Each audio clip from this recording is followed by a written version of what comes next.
afternoon, as we've already got the wild dog pack. They seem to be fairly relaxed. Most of them are still sleeping. They got up a little bit and there was a bit of a commotion as we arrived. There's some impalas close by that unfortunately got a massive fright and just held off into every direction, as you would if you are an impala and there are wild dogs about. And so now everybody's just starting to settle back down again. Most of the pack is actually moved behind me and under some shady trees. Not that they need shade in the overcast conditions that we have, but at least it is what it is. Now you can see that most of them are still lying down and fairly sleepy, and I would imagine that they will eventually start to wake up as the afternoon progresses. Wild dogs generally are animals that hunt mostly in the sunrise and sunset times. It's very seldom that you'll find wild dogs moving around during the middle of the day hunting, unless an opportunity really presents itself. In this case, there was impalas really close by and they didn't even bother, they just ignored it, and it's probably because they did have a meal this morning. But with the frenzied activity that we saw this morning, where there was this mating and this carrying on and chasing each other around, which seems to still be carrying on, because when I arrived there was more of the same, it means that they probably will burn through that impala quite quickly, and you'll find that they're going to be then out and hunting around sunset time again, although today is not going to be much of a sunset, and it'll be actually really good conditions for wild dogs to start hunting, I would say just before it gets dark, because this cloudy, overcast, windy weather means that impalas are not going to hear the first thing coming their way. It's also going to be a little bit darker than normal, and the dogs will then use that to their advantage. So it should be a productive afternoon with them. There's also some hope of a leopard this afternoon. I believe Tundi, for those of you who have been wondering where our female leopards are at, well, Tundi, I believe, is on a kill on Chitwa. Whether or not we're going to get signal where the kill is anyone's guess. It's going to be a test of our new mast and see if it actually works. We will head in that direction a little bit later. We've obviously got to give time to the Chitwa vehicles to have their chance there first. We're also out a little bit earlier than what they are, so we need to wait a little bit, and that's why we came to the dogs first. But we will head in that direction, see if we can catch up with Tundi. There's also the obvious chance of Tumba around Mulawati as well, where he was seen this morning briefly too. So there's lots happening, there's lots going on, and lions wise, well, I'm afraid I think we might have to leave those to the Mara this afternoon. They seem to get the lions covered pretty much most days, and this side no signs of lions anywhere. The Nkuma Pride apparently have gone into Manyuleti, and the Birmingham boys are spread out all over the place, and the Torchwood Pride's still on Buffelshoek. So no sign of lions anywhere near Djuma or Chitwa at this stage, but that's okay. We have the most endangered carnivore that we see here, so we're super excited to have these guys. It's been so long since we've spent time with the wild dogs and really kind of had long periods with them, so I'm super excited just to spend a vast majority of our afternoon with them, and then the rest of it with hopefully Tundi, and hopefully we will be able to, like I say, show all of you. And that's the plans for the afternoon. It seems like a fairly good plan given the circumstances, and hopefully we will be able to finish off with, like I say, a leopard and a hyena this afternoon between us and the Mara, just to finish off our predator big day, basically. Now, I am not going to be the only one this afternoon. I believe I'm going to be surrounded by ladies this afternoon in the form of Jamie Patterson and Taylor McCurdy, so hopefully they both will be in fine spirits and they won't pick on me too much. But let's go across to Taylor so she can say good afternoon. Not just yet, Taylor. They're still sleepy and still using this horrible, windy, dreary day as a bed day, and well, why not? I suppose if it is conditions like this, it's not the worst day to be lying down and taking it easy.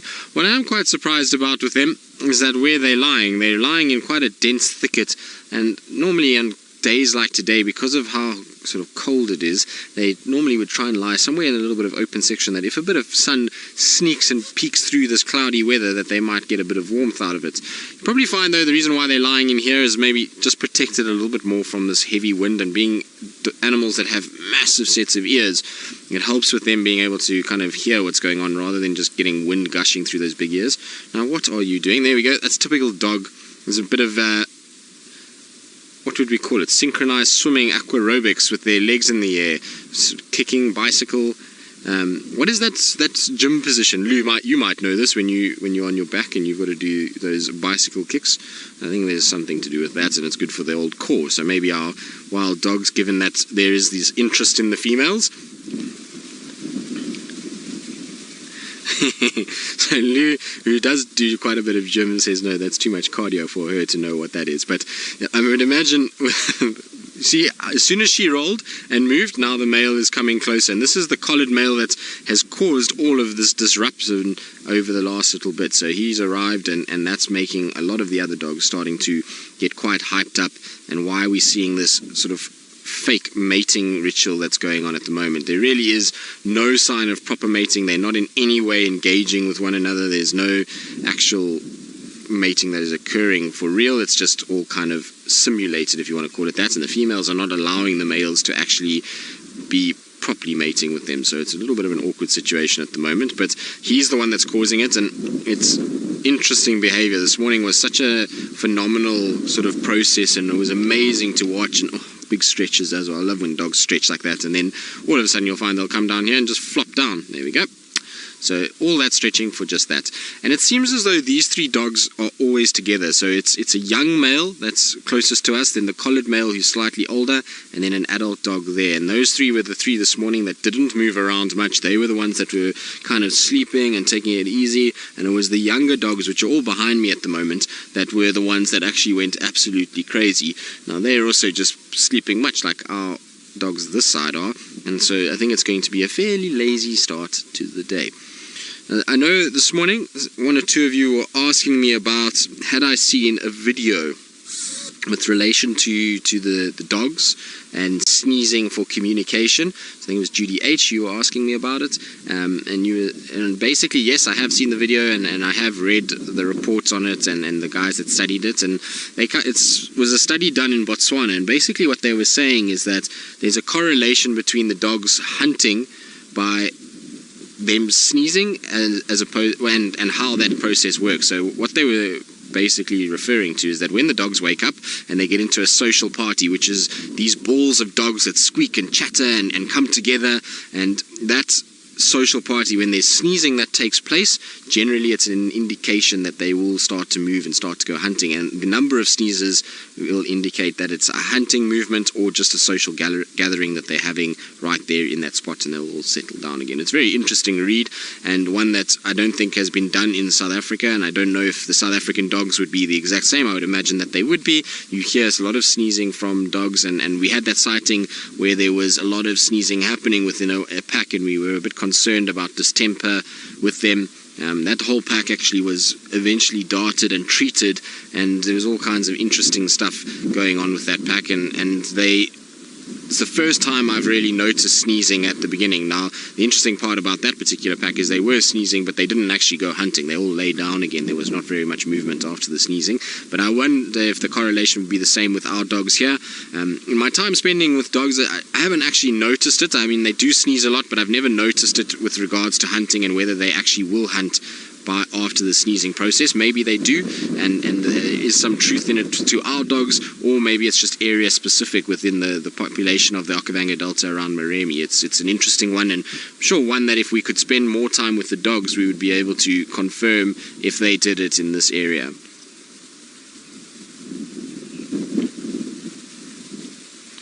C-Mac, you're asking if there's a hierarchy in the male dogs. Well, not so much. There's an alpha male, and that's pretty much the extent of the hierarchy. So alpha male, and then a number of other males within the pack that move around. And I was doing some more research this morning because I was a bit kind of, not confused, but I was unsure, is probably the better way to put it, of exactly how the dominant structure works and how exactly a dominant male comes about. Is it a huge fight that takes place like with male lions? Is it a very similar process to that, or is there a more amicable way that it's done? Because if you look at wild dogs, it's very seldom when you see the alpha males, they don't really have any cuts or scrapes or bite marks on them, and it's not like they seem to fight with one another that much. So it's just an interesting kind of topic, and I looked around and searched around and read around, and for the most part, no one actually 100% knows what these dogs get up to and how the alpha status is established. They say there is some competition and there is some general sizing up of one another and a little bit of fighting that does take place,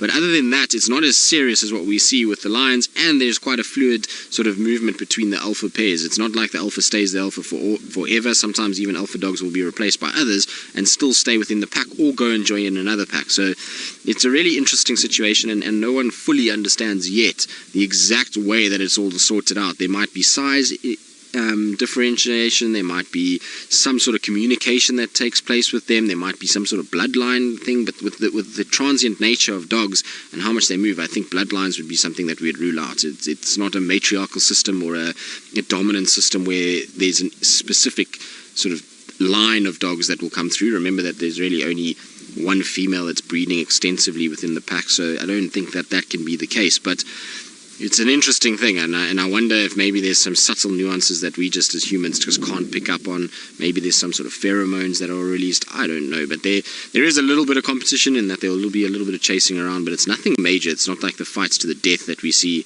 when you have leopard or lions coming to blows as males trying to fight over territory and dominance in an area. But like I say, outside of the alpha male, generally no real hierarchy behind.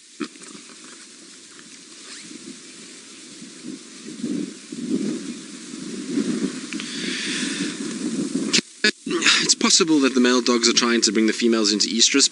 The dogs are seasonal breeders, so there's no reason why they will come into estrus. No one knows why the dogs come into estrus when they do, and exactly what the point of it is. It's surmised that it's because of the winter period, which means that there is less water, which means game densities are much easier to find around water sources, and the dogs generally will den quite close to water, and they can then probably find the nutrients they need to sustain their puppies and to sustain the pack as a whole.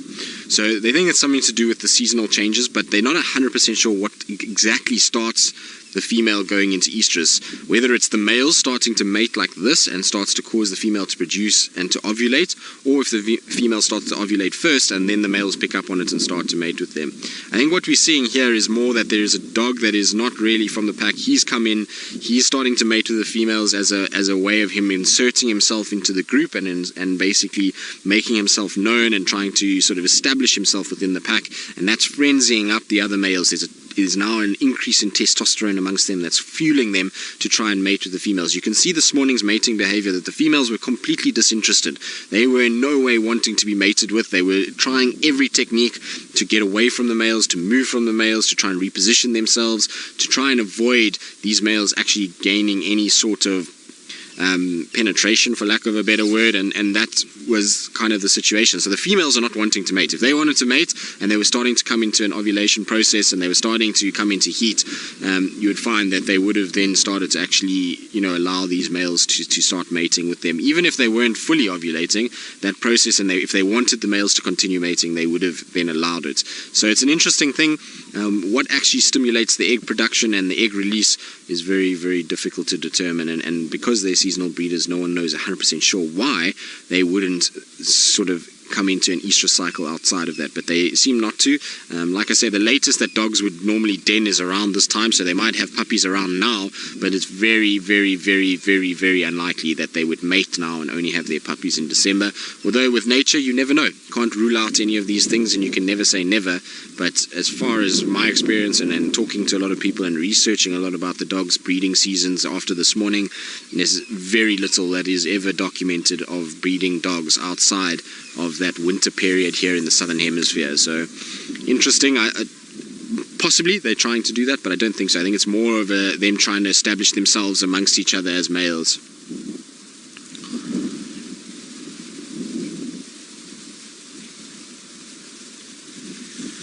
Well, the dogs will stay in the den for, it depends. I mean, obviously they move dens quite a bit, so what happens with the dogs out here is they basically have a den site, which is a termite mound, and because of the nature of the wild dogs and them regurgitating food and the puppies being close together, fleas become a big problem, and you end up finding that the dens have to be moved quite a bit. There's a smell that develops, and wild dog dens really stink. Unlike hyena dens, which are actually fairly pleasant to sit at, you don't pick up too much of a smell.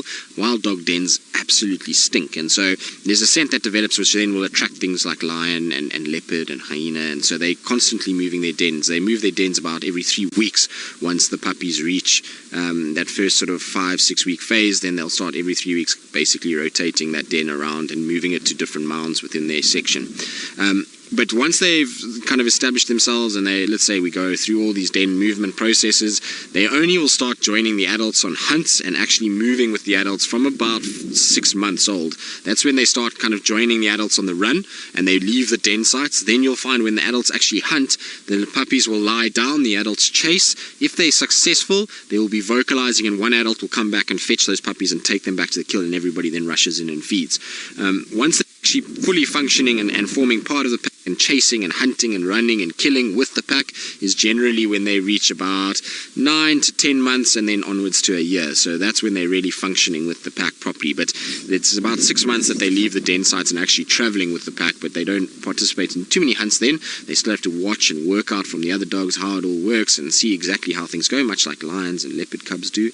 And then from there they'll then start to interact and start to then learn how to hunt and start helping with the hunts process. So it takes a bit of a while, and that's why I'm pretty sure that these dogs don't have puppies at the moment, because we don't see a female that has any sign of suckling. We also don't see these dogs going back to a puppy area they killed this morning, which means that somebody should have gone and fetched puppies if they had them and brought them back. They're at that age now, they should be at this sort of stage late in the season that they might be, looking to bring puppies out and that they should be big enough. So I don't think they had this year, or they were killed, and that also could be what's triggering these males to try and mate again, is because of the lack of pups in here and the new arrival of a male. Maybe he's trying his luck and trying to see if he can maybe get some of them pregnant and start to breed. But the females really aren't having much of it, I can tell you that. I can see some of the dogs behind me are starting just to move around again, so I want to just reposition.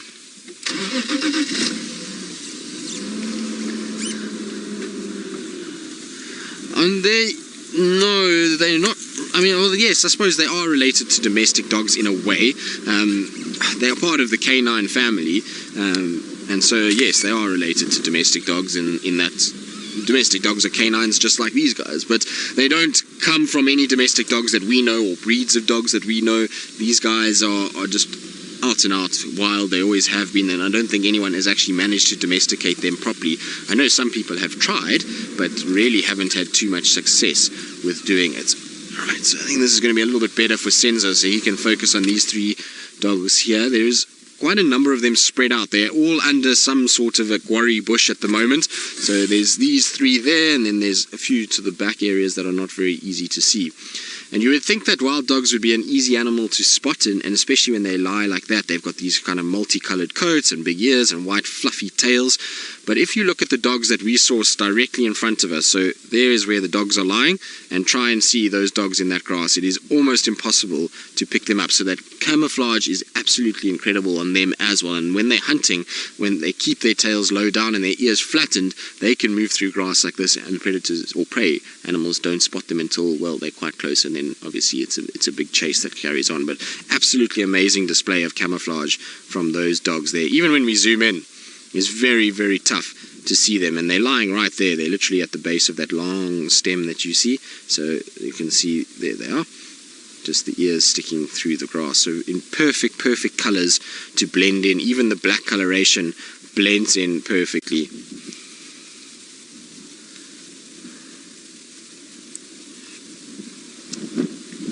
Senak, wild dogs all do have completely unique patterns, so you won't have a situation where any wild dog is the same. It's much like a leopard. They don't have the same spots, and the purpose of it, well, probably is they can recognize individuals. So they, much like us, have eyes that they can see very well, and they're not like the cats in that they see very well at night. These guys don't see that well at night, and so you probably find that they have quite good color vision, and that means that they're able to actually see the difference in the patterns, and they can then recognize individuals from their pack from sight as well as from scent. So that's probably the reason for it, as to why they have such striking differences between all of them. And you'll find some dogs are dark, some dogs are light, some will have lots of white, some will have lots of black. It just depends, and they'll be able to recognize each other through that sight. Much like us as people, we recognize each other through the different looks that we have, and it would be very similar with these guys. Like I say, their eyesight is very good and during the day, and so they'll be able to spot the differences. And then if they can't see very nicely, scent will become a big part of it as well. But look how curled up they are. It's almost, you can see that they're cold. Wild dogs generally, when you find them at this time of the day, if it was a normal warmish day, they would be all spread out and they would be lying on their sides and there would be quite a bit of panting, but all of them are curled up in these tight little balls, just trying to stay nice and warm in this cool weather. Massive ears as well.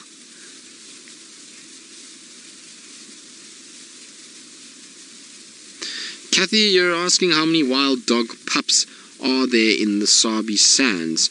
Kathy, I have absolutely no idea how many pups are in the sands at the moment. It's quite difficult to tell because of the number of packs that move in and out on the fringes of the Sabi Sands. So to say how many we have in this day right now, I probably don't know. There is a pack right down on the sort of southern boundary that's in and out quite a bit. Then we have the Sands pack, which is probably the pack that we see the most, and I think at the moment they've got 12 puppies, if I'm not mistaken. I'll have to double check. The last time I heard it was 12, but they do lose puppies quite quickly, and I know that there was an adult dog killed out of that pack a week ago, so I'm just wondering if any of the puppies got killed as well, but I'll try find out. Maybe they're down a little bit. So it's them, and that's the only puppies that I know of at the moment that are currently in the Sabi Sands. So it wasn't a great denning season. One of the packs that we had here, unfortunately the female was killed by lions, and she was pregnant with I think she had 16 puppies at the time, and she was killed by lions, unfortunately. And that was the pack right down on the Sand River. It's close to Mala Kirkman's side, and so that was a big loss to this area's denning season. And then this pack obviously hasn't produced puppies, and then there's another pack called the Mbali pack that I think have got some puppies, but they're right inside the Kruger, and it's very seldom that we see them. It's a kind of in and out process that we get from them, and so not very many puppies unfortunately this year. Some years it can be different. Some years we can have 3 or 4 packs denning in this area and we can have over 50-60 puppies born, but this year it just seems as though only the one pack has been successful in actually getting puppies out of the den and moving around the Sabi Sands.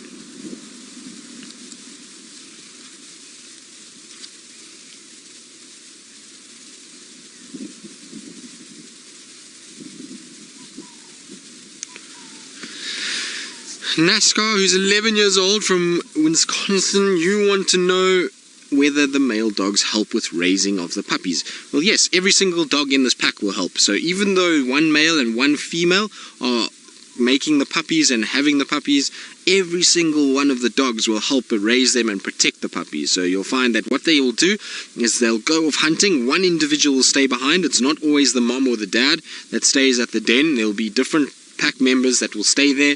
They will run out, they'll go and hunt, they'll get their food, and then they'll come back and they'll regurgitate for those puppies. And like I say, a number of different adults will regurgitate for the pups, not just the alpha male and female. So every single member of this pack, once the puppies are born, it almost brings them all together and makes sure that they look after that younger generation.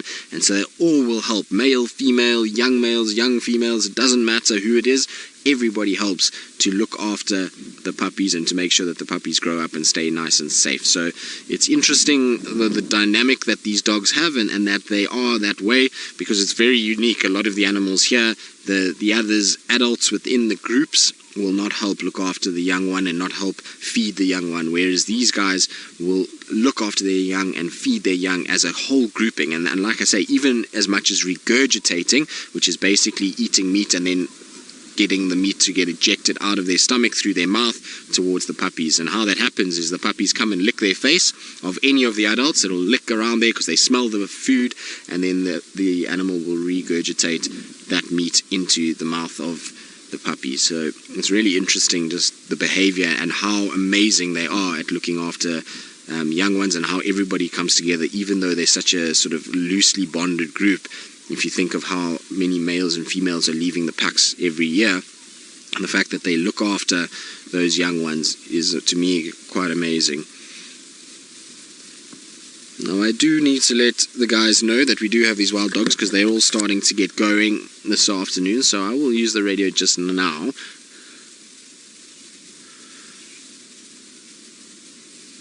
OD Farming, you're wondering if the wild dogs are dangerous on foot to humans. James once had them on foot, and So no, not really. Wild dogs are quite nervous of people. If I had to get out now, you would find all the dogs would stare in my direction and then trot off a little bit and then watch me. So they're quite nervous of people. They don't really want to confront people. People are quite a big animal. Remember, we stand very tall, and so the dogs are a little bit kind of nervous. They also have never hunted us. They've never been taught to hunt us by the adults, and so you find a situation where they're not really a threat to people. And if I had to get out now and walk towards them, they'd all scatter in about 20 different directions. And so no, they're not really a major threat to people. And even in areas where it's very wild and people have not habituated them to cars like we have, they still are pretty much quite nervous. And in fact, actually, if you spend enough time around dogs on foot, you can get dogs to the point where they will literally lie right next to you and you can curl up in amongst them effectively. There was a guy that did a lot with dogs in Zimbabwe, a guy by the name of Kim Wallater, and he eventually got to the point where he could run with the pack while they were hunting, and while they were feeding he was able to stick his hand and his cameras in amongst their faces and basically be a member of the pack, and they completely accepted him. So they actually do habituate very easily. You just got to spend a lot of time with them on foot, and you got to walk around them, and eventually you'll get to a situation where you can have dogs literally all around you. In fact, there's another reserve in South Africa called Zamanga where the dogs are so relaxed when they're feeding, you can get out of the car and walk right up to where they're feeding and lie down next to them, and they just run around you and they're not interested in you at all. So they do relax very quickly, and that sighting that you had with James is testament to that, where the dogs literally ran right past him and really didn't care too much. He was a low profile, he didn't intimidate them, and that's it. So they're not too much of a threat, and at the end of the day they're actually pretty cool animals to spend a lot of time with, and ones that you can habituate to on foot quite well. Now, we've heard from one of the ladies out this afternoon, Miss McCurdy, but I believe now that Miss Patterson is also out. She's also bumbling around in the Mara, and I believe she's in search of the felines for Catterday and hope. Well, hey, just busy on the radio, guys. I'm sorry, I just need to speak to, there's lots of vehicles that want to come here, so I do apologize, everybody, but I do need to just speak to these guys because they're all trying to find me at the moment. Rex, just come with access. As soon as you get towards the open area of Sandy Patch, you will see me just on the southern side of the road here, so just keep coming and you'll get my visual. Now, sorry, once there's at least one person here, then they can control what goes on. Until somebody else gets here, I've got to unfortunately listen and help the guys out, so I do apologize about that. But as you can see, not much has changed with the dogs at the moment. Everybody is still fairly relaxed and still taking it very easy. There's no movement as yet. But as soon as a vehicle arrives here, I can guarantee that there's going to be some sort of commotion. Everybody's going to be up and moving. They typically are like that. When there's a bit of a disturbance around them, then they kind of get up, they check with everybody, make sure everybody's here, and then they lie back down again. So when we first arrived, they were running around all over the show. There was lots of chattering and chittering and going crazy as wild dogs do, and then they all kind of ended up lying down and sitting in the grass. And so I'm sure the same thing is going to happen. So we're going to try and spend some time with them while those other vehicles arrive, but unfortunately this afternoon we're not going to be able to spend massive amounts of time with them, given that there is a lot of people around. It is a long weekend in South Africa, so there is a public holiday, which means a number of the lodges that are not commercial have got their landowners at them, and so things are going to be a lot busier around here for the next couple of days, and that means that we're going to have to be nice to everybody and let them have a little look at the dogs as well. And we had such a fantastic time with them this morning. We spent really a long time with them, and we'll have a little bit longer with them now before we'll have to try and let some of the others come through and have a chance. Isn't it nice just to see the way that they're all kind of curled up and taking it very easy? They don't look like ferocious predators that tear and kind of run down and chase down innocent animals when they lie like this, do they? They almost look quite cute when they're like this with their big ears, and they're kind of curled up and taking it all very, very easily. So it's always nice when the dogs are like this, but I must be honest, when they move, they are an insane animal to watch moving. Octo Girly, the wild dogs, yes, they are strictly carnivores. I mean, you will see them eating grass every now and then, which is what you see from lion and leopard as well. It's more just a way of cleaning out that gut system. But at the end of the day, these guys strictly eat meat. They're not like the jackals that will go after fruits and things like that. These guys are meat eaters, and they will go after anything that moves. So I've seen them hunting a variety of different animals, from tiny little scrub hares and mice to squirrels, to I've even seen them eating a nightjar. I've seen them eating various francolin species, guinea fowls, and then all the way up until they even get to adult wildebeest and the likes, and even recorded cases of them eating buffalo. So very much a carnivore, and that's what they try and feed off all the time. I've never seen them eating berries or fruits or anything like that in my time with them. So strictly carnivores. Their dental structure indicates that they are carnivores as well. If you look at their dentistry, it's pretty much exactly like a cat's dentistry, in that they've got these triangular shaped teeth towards the back of the mouth, and then big canines at the front side, and then obviously the sharpened incisors as well. So it's an animal that is designed pretty much for meat consumption all the time. I'm just watching for one of the guys coming along. Stephanie, so if you read a lot of books, you will find that people will say that these dogs are not scavengers and that they prefer fresh meat. It is untrue. I have seen dogs scavenging many times. I've seen dogs feeding off a dead elephant that was about 6-7 days old and highly rotten already. So they do scavenge from time to time, and they most certainly will grab things that are dead that they haven't killed. So I've seen them, and it's actually how a lot of the time how they dart these guys to do the vaccinations for the for the distemper and for the rabies, is that they will have an impala carcass that they will open up, and they get that scent out of the stomach, and that will then bring the dogs towards it and sniff, and they'll then scavenge off it. So they know they haven't killed that, but they will go there and scavenge off it and try and feed off it. So there is a car that's coming in now, so we might see a bit of chaos. There we go. You can see one dog has already stood up, and that might trigger the rest. You can already see a movement in their heads, so maybe we'll see the rest of them starting to get going. The one dog that is up is just in the thicket off to the left of these three. So there it is. There gets up another dog. And so you can see it's amazing. As soon as a dog moves, you'll find the rest of them will get up, and we're going to get excited chittering and chattering, and maybe even some of this fake mating that's coming up now. So while we kind of wait for them to do so, I believe Taylor McCurdy, who's in the Mara, has managed to find herself a very cute baby Ellie. And, well, while the dogs are sort of waking up, let's go across and see if our little Ellie is any more active than the dogs are. No, they've decided to wake up a little bit now, but it's not going to be long that they're going to be up. I'm pretty sure we're going to see them trotting around a bit, playing a bit, much like when we first arrived, and then back down to sleep. But look at the scent marking going on here in front. Lots of rolling around. So they're marking their scent all over the ground here. That's basically the way that they do it. You can see one in the background, one closest to us, that is rolling and using those almost the sort of glands that are underneath their eyes that are basically marking that area and marking the ground and ensuring that they are scenting this area. So if the Sands pack had to come along, they'll then pick up that there was dogs here that marked and made sure that this is their area, and then they'll have to try and either mark over it, or they're going to move out of the area and head back in the direction that they came. But you can see everybody starting to settle back down again. A bit of yawning and carrying on, but the rest of them will eventually start lying down. There we go. So you can see they're right here all around us, which is really awesome. I love it when they go around like this. Yvonne, the largest pack that I've ever seen and spent a lot of time with was a pack that came out of the Manyaleti many years ago in 2012, and that pack was at that stage 32 wild dogs. So this is only 13, so you can imagine 32, how many that is.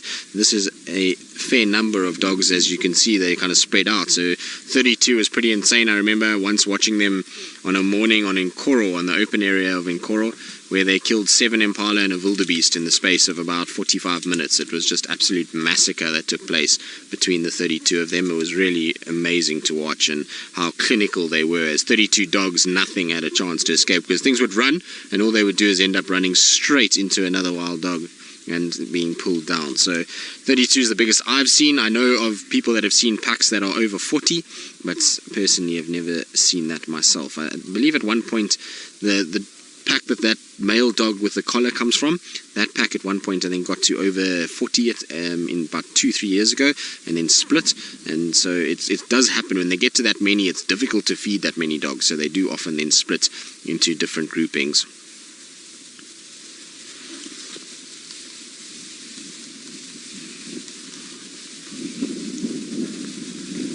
But you can see they're all settling back down again. It's really not too much going on. It's typical of the dogs is that they get up, there's a bit of greeting, there's a bit of interaction, and then as soon as they kind of realize not much is happening, then they back down again and taking it easy, and everyone's resting. So there'll be lots of periods of this kind of activity this afternoon. It's exactly like what we saw this morning, is that there's a periods of them chasing the females around a little bit, and then once that's done, you'll find a situation where everybody sits down and rests, and until such time as they actually sort of the light gets a little bit dingier, then you'll find that they're going to start getting up and starting to hunt and move into different areas to start looking for food. So for now, it's still just all about kind of resting and recuperating, and then the hunt will start. And when they do decide to move, they cover distance incredibly fast, unless they obviously catch something fairly close by, but generally they cover distance in a very quick manner, and it's tough to keep up with them. And even if we had the drone up and running today, we wouldn't be able to fly it in this wind, because the wind is really still gusting. But it would be the ideal thing. They are the ideal animal when it comes to watching them hunt from the air. They really do have an incredible way about them, and an incredible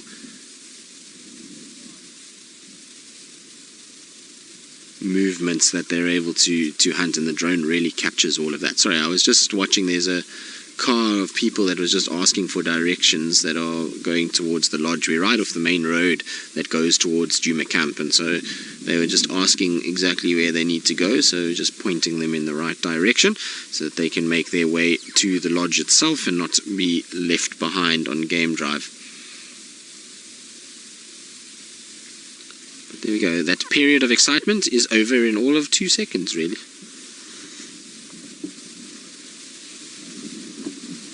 Palin, I suppose you could look at it that way. The wild dogs are very similar to wolves and dingoes in the way that they are very social. There's an alpha ranking system, or an alpha female and alpha male. They hunt in packs. They're very similar in that regard. So you find the world over that most of the dog species are fairly sociable animals, and do form packs together and hunt in packs. So yes, very similar to wolves in a lot of respects.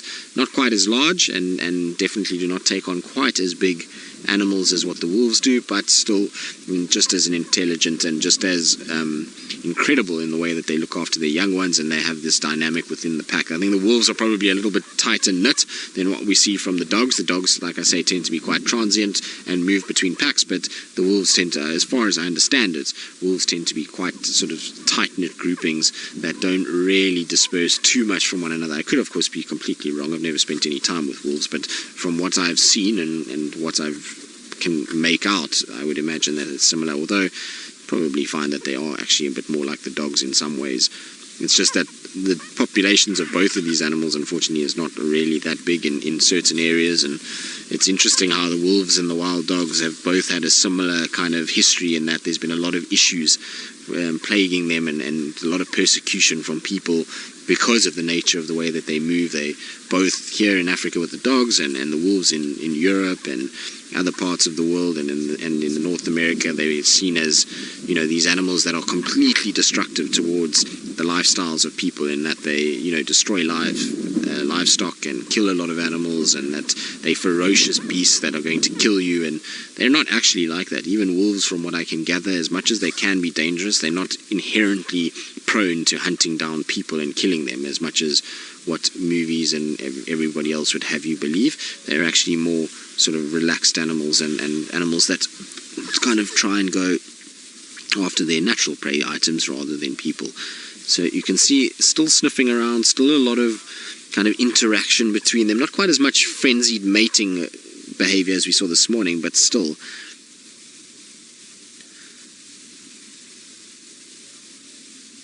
Stephanie, I'm not 100% sure. I mean, dingoes, the difference between dingoes and wild dogs, bar the fact that dingoes occur in Australasia and obviously wild dogs here in Africa. We don't get dingoes here in South Africa or in any part of Africa, actually. So I think probably the best way to put it, and from what I can gather, is that a dingo is a native to the Australian area, whereas wild dogs to Africa, and there is slight physiological differences. Dingoes don't quite look anything like wild dogs. They don't have the black markings or that very, very sort of big ear shape. They're more a tan color from what I've seen, and they can be domesticated a lot easier than what wild dogs can. But other than that, I'm sure they're still from the same family, so very similar dental structure, would have a very similar bone structure, but at the end of the day, they just occur on different continents. So it's much like, let's say, a snow leopard and a leopard. It's just different places, different habits, different habitats, and they slightly then will be tweaked for those environments. So that's maybe why the dingoes don't have these patterns. They occur in areas of the dry parts of the Australian outback, and that's areas where they need a bit more of a plain appearance to blend in. Who knows? That's basically the same difference, but they structurally will still be a dog family, so they will still have the right toe structures and mouth structures and those kind of things as well.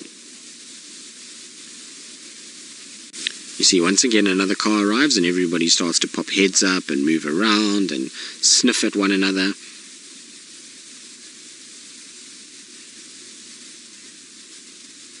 Lily, wild dogs will most certainly chase after wildcats. I have seen them chasing wildcats up a tree. I've seen them chasing civets, genets. Obviously those are not cats, but I've also seen them tree. I don't even know how many leopards in my time. They have a particular hatred for leopard, and they see a leopard and they will go running in and chasing them. But they need to be careful because some leopards are not very tolerant of said wild dogs, and I have seen leopards taking wild dogs. So I've seen a leopard being up in a tree, and then just as the dogs all turned their back, it came down like a flash, grabbed the dog at the back and went back up the tree again and held it in its mouth. So they have to be careful, but they do give leopards a hard time. Wild dogs often will chase leopards up trees and put them up there and bounce around at the base in as a bunch of hooligans, but they do need to be a little bit careful from time to time.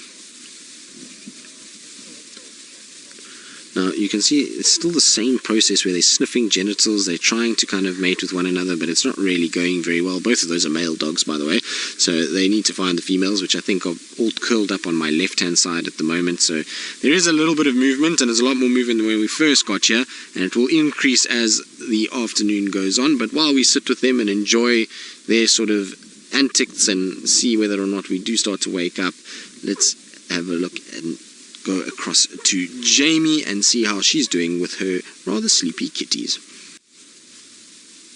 Well, hopefully, Taylor, we'll be patient enough and something will happen. At the moment, we can't go anywhere even if we wanted to, because as you can see here is my bonnet. Now, right underneath there is two wild dogs. You cannot see them at all, even from where the angle of the camera is, but if you stand where Senzo is, if he stands up, he can just see the tops of their ears lying right underneath the front of the car. So until such time as they move, well, we're just going to have to sit and enjoy them and take in the relaxing sight that is the wild dogs. I'm quite surprised that the two of them decided to sit right here and to spend time right underneath the bonnet, but maybe it's a good shelter from the wind. Maybe that's why they're lying there, so it's breaking the wind a little bit, and it's the perfect place to spend the afternoon. So that's them. The rest of them are kind of spread out all over the place. There's a few on my right hand side that are all taking it quite easy.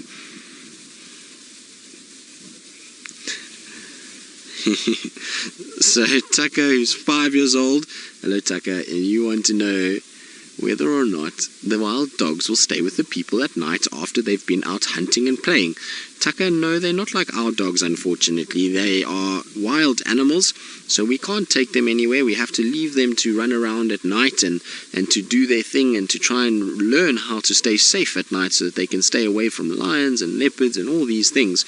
So they have to stay out at night. We can't try and bring them in because it's not the right thing for them. They are animals that like to move a long way and they like to run around, And so keeping them in a house or keeping them in a place is not good for them. They get very sad if they put into a place where they are kind of have to run around in the same area, and they will get nervous because they're going to think that maybe something can attack them there and they've got nowhere to go, so they're not going to like it very much at all. So we leave our wild dogs to just enjoy the area and to run around wherever they want to, and that's the best way to have these dogs. You can't put them in captivity. Also, if you put them in captivity, Tucker, and we put them into a fence or into somewhere where we keep them like a home, they get very fat. So wild dogs don't do well because they need to run a lot and they need to exercise a lot. But these guys, if they put in a place like a zoo, they often get very, very fat because of it, because they're not exercising as much as they're supposed to, and then they get these big hips and tails, and it's not very good for them at all. It causes a lot of problems. So it's not good. We need to keep them out and about and fit and healthy and leave them to enjoy their environment and have fun out here. And the nice thing is that we get to spend time with them. So this morning we got to spend almost an hour and a half with them. This afternoon we've spent over an hour with them. So they are at least very relaxed with us, and they let us spend lots of time with them that we don't need to worry about taking them home at night, and we can leave them out here to have their own life and to lead their own life and to have fun by themselves.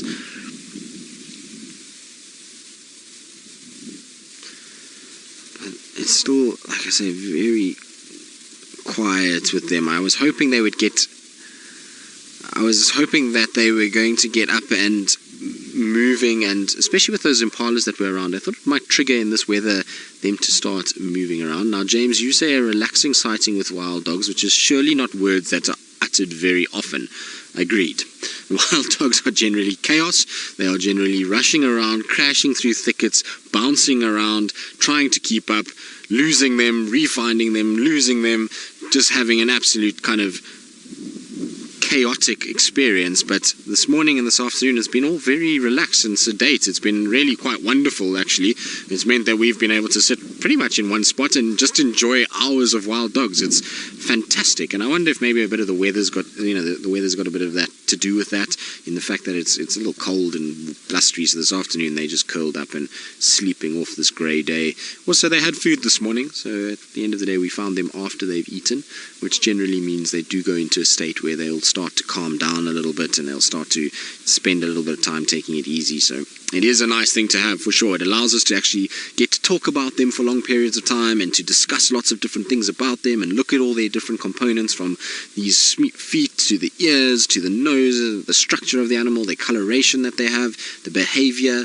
So it's been really nice from that point of view. Often when we are following dogs, we very seldom get to actually talk a lot about them because it takes a lot of concentration to follow dogs. They move so quickly, and when you're driving around after them, you're trying to dodge stumps and trees and negotiate your way through that. You actually don't end up really talking too much about the species as a whole and what differences there are with them and the things that the challenges that face them and how they actually survive. And so it's been really nice just to sit and actually enjoy them, even though they've been sleeping and they've been fairly relaxed. It's been just so good to actually spend a lot of time and chat about them a lot more in depth than we generally would if they were moving.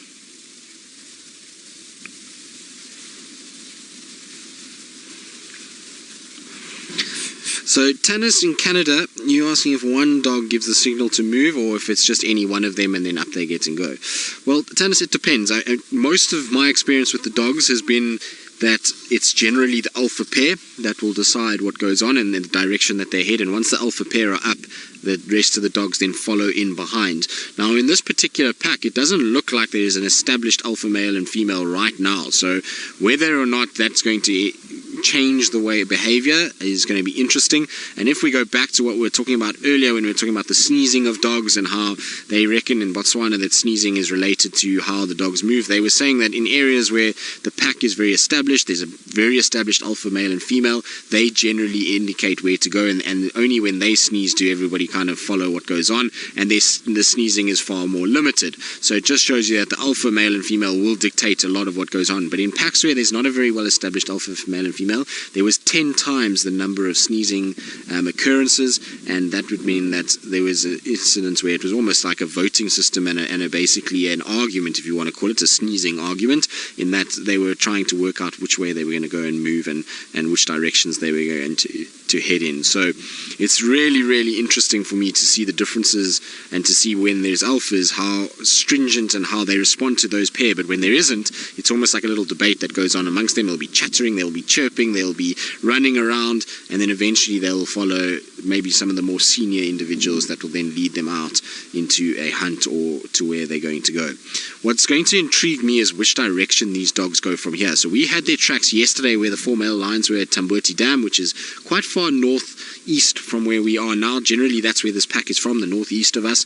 But they are heading, and the direction today has been west-southwest the whole time. And I wonder if they're not going to go into Arathusa. We're right up against the Arathusa-Simambili boundary at the moment. So I'm intrigued as to whether they're going to go that way or if they're going to start coming back deeper into Djuma. Hopefully this is going to mean that they're going to be here for a few days. The fact that they were seen 2 days ago, their tracks were here yesterday, they've seen today, is a good sign that maybe they're going to spend a lot more time in this area over the next little bit. And we were talking about lions and how if lions are, well, if we did see lions and the fact that there aren't many lions around on Djuma at the moment, but lots on our fringes, that could mean that the dogs end up spending a lot more time in this area because the lions on the fringes will keep them there. Dogs don't like lions very much at all. They hear lions and generally move in an opposite direction to which way the lions are going. And so that might mean that the dogs might spend a lot more time on Djuma over the next short little period until the lions obviously start moving back in this area. That will then push them to go somewhere else. But it's interesting that there is that relationship, and that hopefully it means to us seeing a lot more of these guys over the next little bit. We also find that in the summer months dogs are far more common occurrence than what we see with winter. If they den, and then the denning season that takes place, which is normally around April, May, June, July, you'll find that the dogs are very seldom in this area as they are restricted to their den sites. And we haven't had a wild dog den on Djuma, Buffelshoek or Torchwood or any of our southern neighbours for quite some time. In fact, for a very long time. The last den that was close by was the den 3 years ago, should I say, of a wild dog pack on a property called Shirley's, which sits just south of Arathusa Airstrip. They were denning there on the border of Londolozi, and then they also denned that year. This pack denned in Manyeleti, just north of the Buffelshoek-Manyeleti boundary, close to Sydney's Dam. So you used to see a bit of them at that stage. But otherwise, you know, they've been denning quite far away, and so those periods we see very little of them. So hopefully this is the onset now of basically wild dog season, in which we'll see a lot more dogs coming through and a lot more frequent sightings of these guys over the next little bit. It will throw a cat amongst the pigeons, though, I can tell you that much. The leopards are not going to enjoy wild dogs around. They're not very fond of the dogs, and like I was saying earlier, often get chased up trees and chased away, and so it's going to be a tough time if the dogs spend a long time here for those leopards to enjoy their freedom that they've had over the last little bit. But you can see with the guarri trees just how windy it is this afternoon. See how the trees are whipping about all over the place, and it really is an unpleasant afternoon to be out here.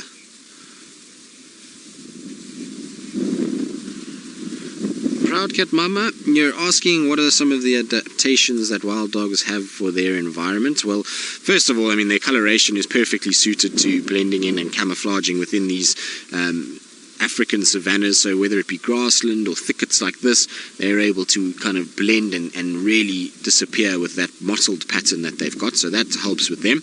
You'll see that they have a very big white tail. That white tail is so that they can see each other when bounding around through the grass, and finding one another becomes a lot easier by seeing that contrasting white tail. And then in terms of adaptations to survive out here, massive sets of ears, so really big ears that they're able to hear their prey animals over grass. You'll find that a lot of other dogs don't have ears quite as large as what these guys do, and that's because of their height. Their height is a little bit smaller, and the reason why they're a little bit smaller and slender than what you see on something like a wolf is because one is the temperature out here never gets cold enough that they need really big pelts to stay warm, but the second thing is that these guys are as fit as any animal out here, and so they are able to cover massive distances very quickly, and so they are slender, slightly built animals, which means that they generally are not really taller than the grass, and so big ears helps for them to be able to hear prey animals up ahead as they trot through long grass, or even predators of theirs that could be around. So that's pretty much that side of things. Dental structure wise, they're pretty similar to most dogs in that they have, we were talking about earlier, the triangular shaped teeth and the canines and the incisors that are all designed for meat eating, that they're able to grind down and to take chunks of meat off a carcass by using carnassial shear, much like the cats, and pull off chunks like that. And that's really kind of the basis of it. There are obviously, long legs, which allows them to run pretty fast. Claws that, because when they're running, they often are turning the claws, almost act like a set of running spikes, much like you see with cheetah. These guys do move quite fast, and that will just help getting grip when they're turning and chasing and moving and following various individuals. You can see the claws just sticking out underneath the toes there. So those will help as basically like running spikes and keeping them attached and keeping them getting some grip and from not being able to turn too much. So that's pretty much the kind of sum total of what they've got. There's no other major adaptations to their lifestyle. There's no major changes. They're very similar to any other dogs that you would find, other than just their slender build and the fact that they move massive distances to keep that fitness up, to be able to chase animals the way that they do. It's not like they have a much larger lung capacity or anything like that.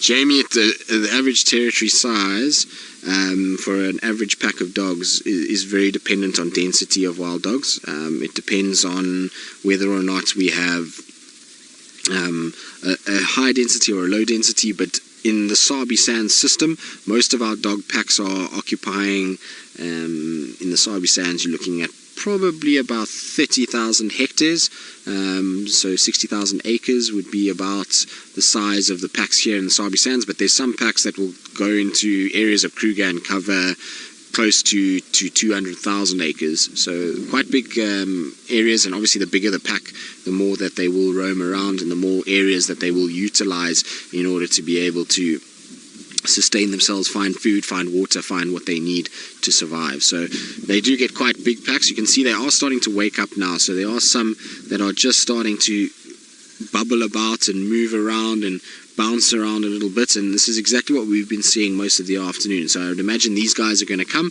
and wake up the two in front of me, which is good news, because I think there's other guys that want to come into the sighting, and so I'm hoping that once these guys move, then we can at least allow a chance for others to move through, because I feel bad if we spend too much time here. But you can see it's all quite tentative as well. I reckon that there's more than just one new dog into this pack. I think there's a couple new males that are here, because they're kind of approaching each other with a lot more tentative motions. They come down and they kind of sniff first before they're actually engaging with one another. So I wouldn't be surprised if we've got a situation where there's a couple more individuals other than just that one male that have joined here from a different pack, and that's maybe what we're seeing. But you can see now the activity is they're all sniffing around, lifting each other's legs up, and there's that typical greeting motion where they put each other's legs over each other's shoulders and go up and rear up on their back legs. So fairly typical behavior. There we go, that's what I was talking about there. I mean, everyone's sort of satisfied that they've greeted the right people, and it's mostly males that are greeting females at this stage.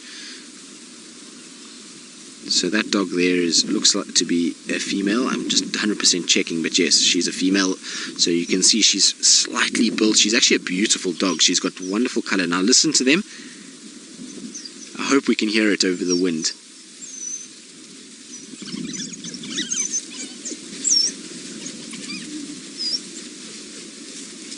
So it's probably quite faint, but that's the squeaking, and they greet each other. So this is not a contact call, this is just a greeting.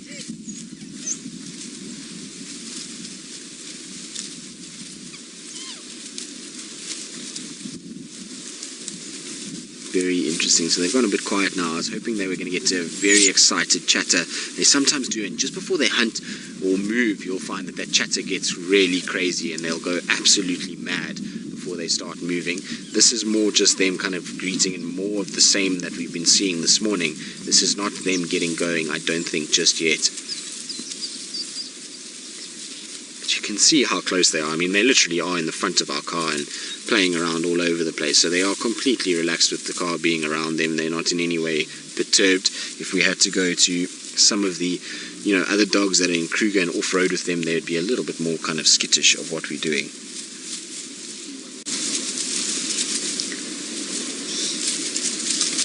Surprised how quiet they are being, given that they are running around. Generally, when we see these kind of social interactions, you'll often find that there is a lot more communication and bouncing around, and a lot more sort of commotion that happens, but I think everybody's still just trying to figure each other out at this stage, and that's why we're seeing a lot of this behavior, and quiet behavior rather than the chatty noise that we normally see when dogs get going.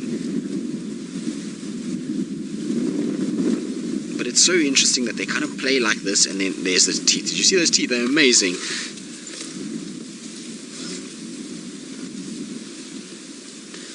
So, Stacey, you're asking the collared individual, are they doing any particular research on them, or is it just to keep tabs? Well, Stacey, we were discussing it this morning, but it's basically what they're doing in the greater Kruger Park region at the moment is to establish a way of treating dogs for rabies and canine distemper. Both of those diseases are highly lethal to dogs because of their social nature. They spread it very quickly, and generally the whole pack will die if those two diseases are contracted. And so they're trying to work out if they can vaccinate them and if they can stop both of those diseases being caught by dogs. And so what's happened at the moment is they're doing these vaccinations, and the vaccinations need to happen every so often, so periodically through a 2-year process. And so they collared so that they can find the packs easily to be able to then treat them and vaccinate them and keep those vaccinations up for that period that they're studying them and trying to work out whether or not this is an effective way of treating them and keeping them alive. So that's the main reason for it is that, but obviously it also helps with just keeping a tab on where they are, what they're doing. They also like to have the collar on the dogs, particularly the alpha pairs, because they like to be able to know where they're denning so that they can monitor how many puppies they're getting every single year, and to see what the population density is like within these dogs. Interestingly, apparently the numbers of dogs has not really climbed or declined in the Kruger National Park over the last 5 years. It stayed very relative at around 240 to 250 dogs, and they don't count puppies in that. They always just count adults and sub-adults, and the reason why they don't count puppies is because there's obviously this high mortality rate in amongst the puppies. It's a 50% mortality that they have, and so it's no point in counting the puppies and then losing them. So they do keep a count of roughly how many puppies there are, but they will then sort of check it out and change it and adapt it by the year after when they become sub-adults. And so the fluctuation of dogs has not been too much, but the pack numbers. Senzo, you're making a friend on your left-hand side here. There's a dog that keeps sniffing at Senzo. So there he is. And he keeps kind of looking up at Senzo longingly as if to say, who are you and what are you doing? Are you part of this pack? And so Lou says maybe he likes Senzo's socks. Senzo's got his thickest, warmest socks on today because of how cold it is, so they're not very vibrant. But this dog is just kind of looking up at him, and maybe he's jealous of your socks, Senzo, and wants a pair of his own. And he's got some fancy socks of his own, though, little white ones with a bit of pattern on them. Those are not bad socks, are they? The front ones are not so great, but the back socks look quite nice. I quite like his back socks, the little white tennis player kind of socks that he's got. Yes, those socks do look like they need to go into the wash, Lou, you're right. They are a little on the dirty side. And, well, I suppose if you've been running around, rolling around, eating impalas and fornicating, then you can imagine the socks are a little bit dirty. But there's a female here that's scent marking heavily in front of her. She's scraping up dust and rolling around. That female that just stood up now, so this individual, you can see, look, she's kicking up dust. She's rubbing her face all over the grass. She's just trying to kind of display, and maybe that's also what's triggering these males, is that they're seeing these females rolling around like this, and that's triggering them to come and investigate what's going on. But I think the dogs are going to move now. I see one or two that are looking longingly in this direction. There has been a little bit of kind of looking and squeaking, and there is some movement that's starting to take place. You see those dogs are looking back as if to say, come on guys, it's time for us to get moving, it's time for us to go out, start hunting. And they are slowly but surely starting to go northwards now, which is good news. It means that they are pushing back into Djuma as opposed to away from Djuma.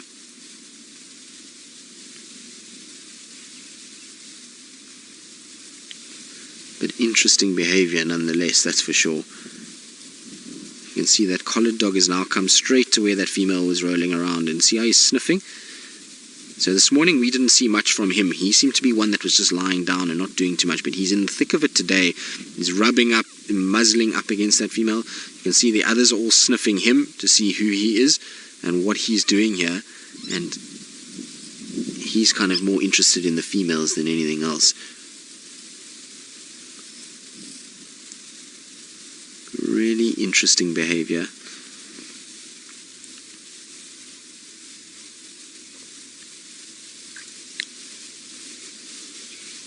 Jade, so you're asking, how does an individual who gets collared not lose the pack in the collaring process? Well, Jade, it's very interesting with the dogs. So basically what happens is you'll drive up much like what we do now. You'll dart them. They go down fairly quickly. They go down in about just over a minute, and then they basically sleeping. And then from there, what will happen is the rest of the dogs scatter. But they don't go far because it's one of their pack members. They worry, they look, and their instinct is to protect the pack member. And so they just run off a little bit, and they watch you and they check for you. Then basically you kind of do the work that you need to do. Basically collar them, and then you wake that dog up, and it's not a long process. It will take in total, once the bloods are taken, the vaccinations are given, and all of that, it's pretty much, I would say, about not even a 10-minute process that you're busy with the dog. And in that time, the pack does drift, and it might even drift out of sight.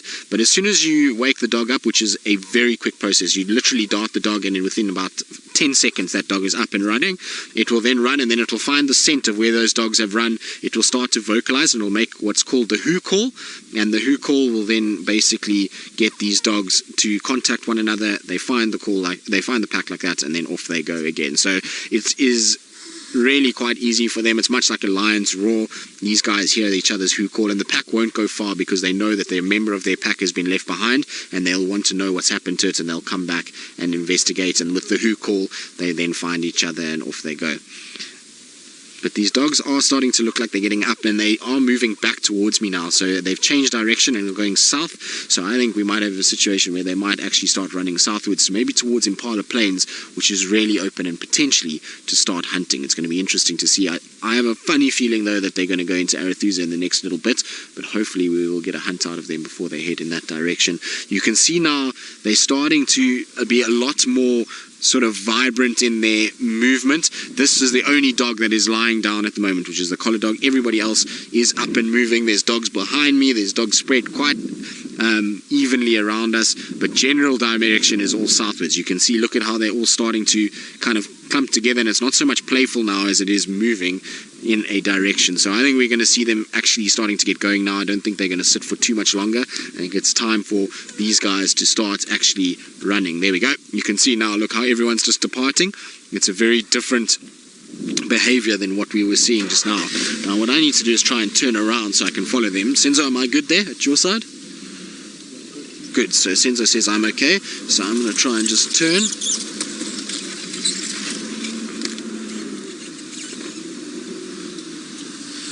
Jan, the dogs are yawning for two reasons. One is the dogs are yawning obviously to get oxygen into the lungs. They've been lying down for quite some time. The oxygen helps just to circulate and get rid of any lactic acid buildup from lying down for long periods of time. And it's much like us. It preps them to get air in to be able to move after spending time in a relaxed position. So it's just to oxygenate the blood and get them to be able to move around a little bit, and that's why they're yawning. It's nothing other than that. Now everybody is up and moving. Let's see where they're going to go. Still south at the moment. So I think Impala Plains is where we're going to head to. Hopefully there's going to be some Impala on Impala Plains because, well, then we're going to see dogs hunting on Impala Plains. I think they're now going to get into basically a movement where they're going to start hunting. You'll see a dog is going up on a termite mound, so just to scan around, just to see what's happening around them, making sure if there isn't any sign of prey items that they could potentially hunt. So there's that dog up at the top there, just looking. You see how it's using height as its advantage to get up a little bit taller to see what's happening. Yes, dogs run that way. Now they're starting to run in a more south-easterly direction, deep into Djuma, which is what I want. I don't want them running the opposite way and going away from us. We've got quite a big thicket to negotiate here, so it's going to be difficult to keep up with these guys. We're going to try, and our relaxed, calm sighting we were referring to earlier is about to change rapidly. It's about to become the typical wild dog bouncing around through the thickets, following them as they trot around looking for prey animals, which is, well, the best way to follow them. I love it when the dogs start getting going. It makes me absolutely smile. I love the way that they move around and they bounce around and they're happy to kind of chase and go in different directions. And what they're going to basically do is move like this, and they're going to flush varying. Oh, there's a hyena. There's a hyena. They're busy chasing a hyena. So a big hyena is just being chased there. Now the rest of the pack is coming to the aid of that one. It's the hyena, I think, has realized I'm not going anywhere near this lot and is ran as quickly as it can from here. But let's see, maybe this is not the end of this particular situation. But that hyena was just lying in the bush. It wasn't on a carcass. It was literally just lying down in the grass. And it just goes to show that hyenas are not always individuals that den. They are animals that will also just lie out in places like this. They don't spend all their time around a termite mound. But that hyena can be lucky. It's escaped fairly easily.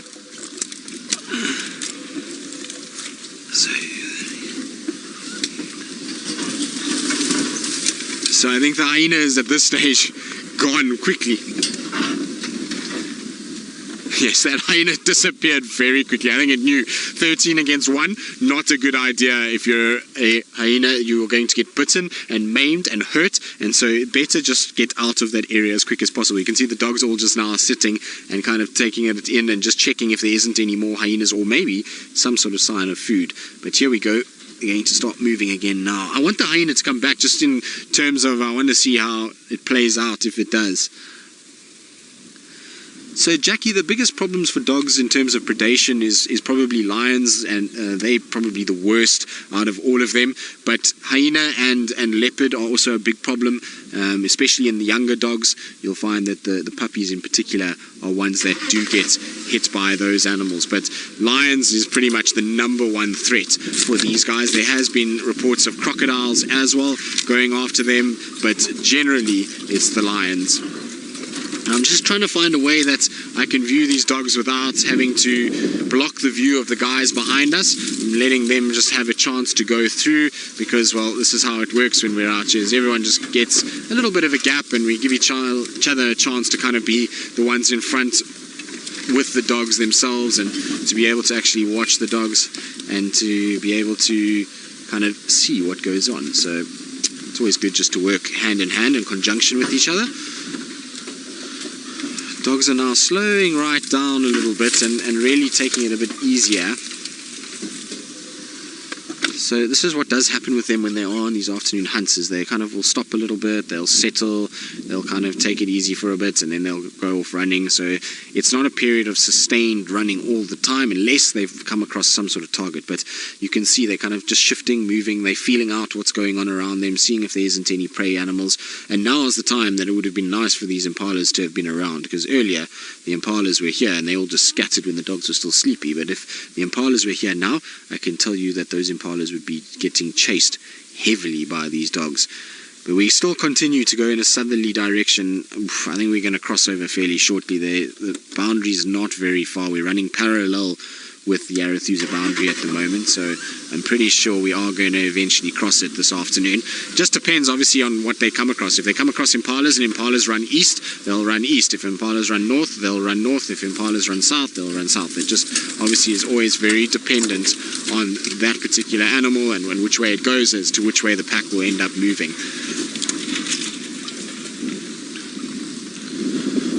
What interests me is every time they get towards a clearing, that's when they kind of hesitate and stop a little bit. It's little open patches. Whenever they're in a thicket, they try and negotiate it quite quickly, and that's because they do get caught on thickets quite regularly or by other predators. We're talking about lions and various other things, and so better for them to try and get through those and onto more open sections before they actually start crossing over. So you can see they are now heading towards a road and heading still southwest. So here is the power lines, and I think they're going to take these power lines and go straight west from here and into Simambili, I think is where they're going to be heading if they take the power lines west, which is what they're doing by the looks of things, which is not ideal for us. I was hoping that they were going to turn more south from here, but their definite direction is more to the west. So they're going to try and just keep up with them. So we're going to just let Chris go first, and then we'll follow in behind him.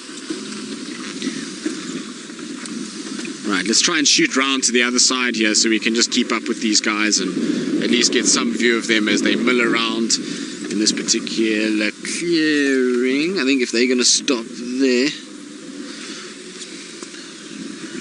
So it seems like they're going to cross over, and interesting now that they've come here at this time. Had it been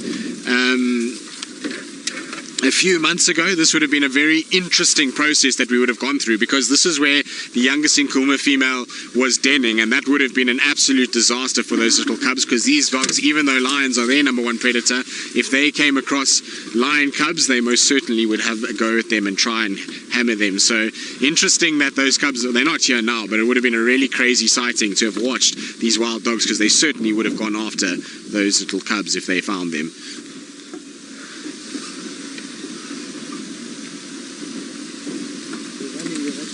They're running, they're chasing something, so just hold on everybody, just hold on, we're just going to see where they're going. They have just decided to chase something. Now I'm trying to keep up with them, but it's so dense in here. So I'm trying to see, they obviously on the other side now, they're chasing something there. I can't see what it is. Careful Senzo, this is going to get quite rough. We're trying to negotiate a thicket, lots of fallen over trees, lots of little stumps, as well as a drainage section, and trying to keep up with them, but it's not really that easy when they run the speed that they run. And you can see how they go from fairly sedate to absolutely chaotic in the space of 2 seconds. So I'm going to try and keep up, but they ran west. The last I saw them was in this general vicinity, so hopefully I can catch up with them here.